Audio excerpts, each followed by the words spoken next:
literally thousands of our listeners, Samantha, over the years. They're wonderful, godly folks that just want to help God's people get out of debt. And what'll happen is if you have credit card debt, they're going to get that into a credit counseling program, which just basically means you're going to get those interest rates reduced because every creditor has a credit counseling rate predetermined.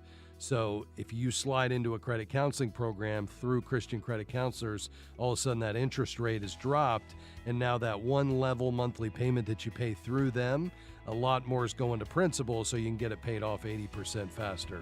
Hey, listen, you hang in there. Great to hear from you today, and if we can serve you in any other way in the future, don't hesitate to call.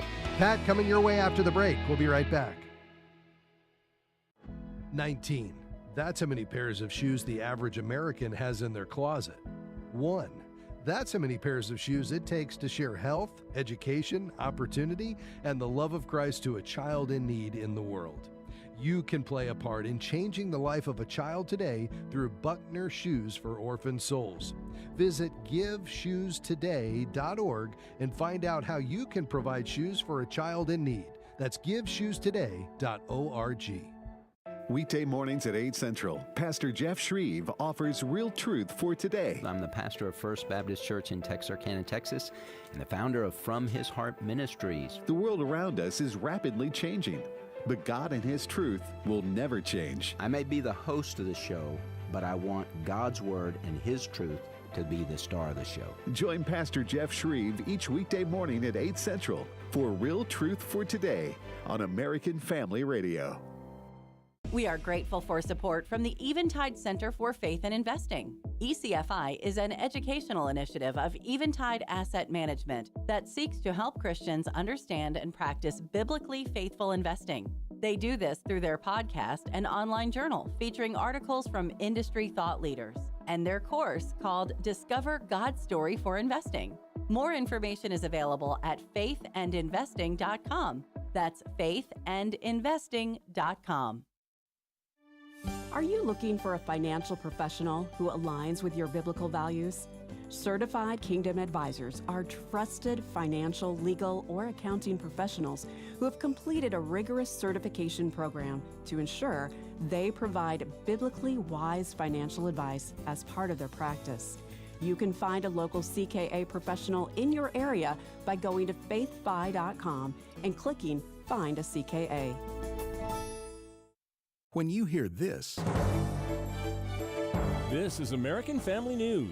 You know what follows is the truth. Your news from a Christian perspective. Hundreds of teachers are going to have to walk into that school building, and they are forced to swallow political ideology that in many cases violates their very faith and conscience. If you miss it at the top of the hour, American Family News podcasts are available at afn.net.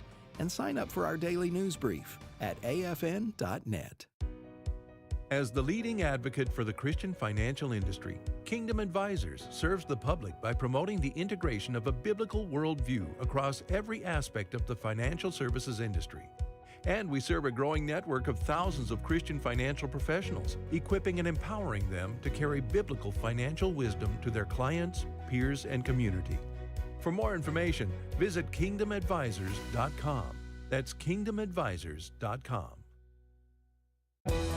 This is American Family Radio, a listener-supported ministry of the American Family Association.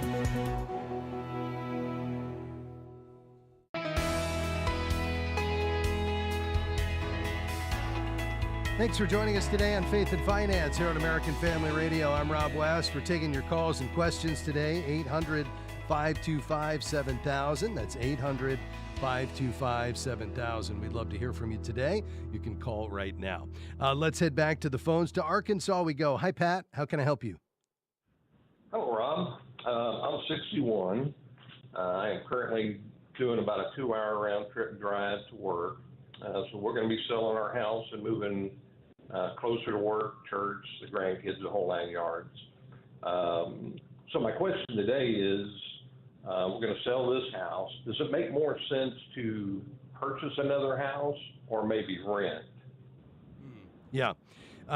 So in terms of your plans here, you want to move closer to your job. You're selling your home. How quickly do you feel like you're going to be ready to identify that next home? Pretty quick. I'd say 6 months or less. Okay. Yeah. I think the key is, can you time these things up? I mean, this is always the dilemma when we're selling and buying a house. And what you don't want to end up with is 2 mortgages, and all of a sudden, the housing market goes sideways on you because, we find ourselves in a recession and people are kind of hunkering down, and, now you've put yourself in a bind. And so, I think one option might be, and again, these are challenging, but you could, buy your new place with a contingency.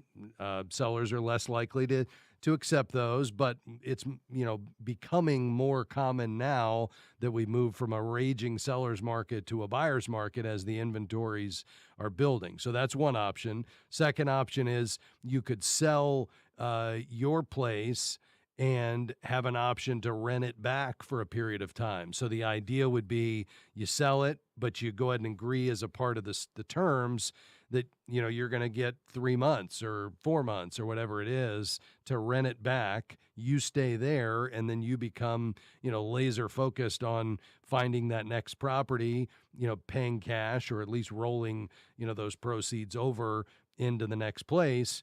And, you're off to the races at that point. And that way you've avoided moving twice, and, which obviously is costly.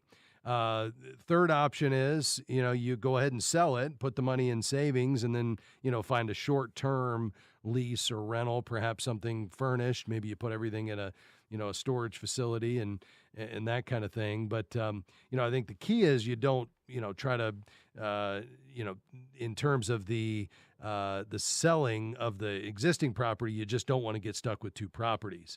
I think the other factor here is just the economy, but from my perspective, that's kind of a losing proposition. I mean, will rates be lower 12 months from now than they are today? Yes, we fully expect they will, but they're probably not going to be much lower. I mean, we're not expecting to get out of the 5s next year. And so could you be a point lower than what you are today? It's possible, but, I don't think expecting